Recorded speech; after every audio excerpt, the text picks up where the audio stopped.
Kila mtu hufanya jambo lake ili apate matokeo chanya mengi ama apate mafanikio ambayo yataweza kumuongoza na kubadilisha maisha yake kutoka katika level ya chini ama hali ya chini kwenda katika hali ya juu ambayo itamwezesha kuweza kukidhi mahitaji yake muhimu na kuweza kuendelea kila siku.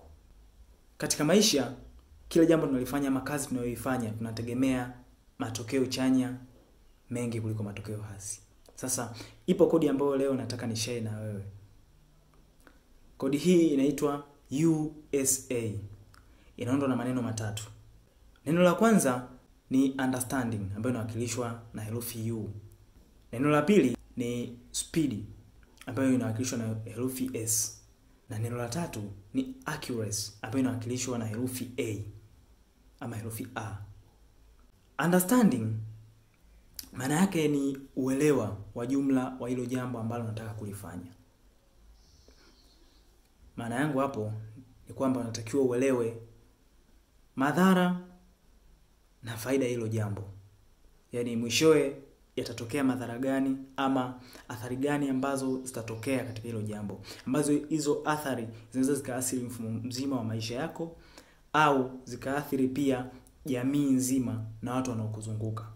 Kwa hiyo unapaswa uangalie jambo kwamba litaleta madhara gani ama litakuwa na matokeo chanya kiasi gani, ili kama lina matokeo chanya basi lifanye kwa ufasaha, lakini kama lina matokeo hasi either uachane nalo au utafute mbinu ambazo zitaweza kukuwezesha wewe kupunguza hizo athari ambazo ni hasi.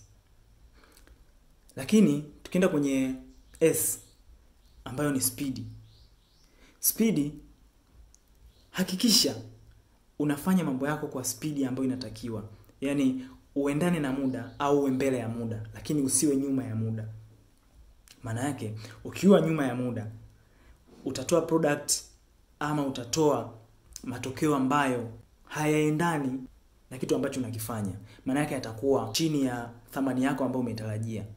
Kwa hiyo ni lazima uangalie muda ambao upo nao na speed yako, kwa maintain sana hivyo vitu. Kitu cha mwisho ni accuracy.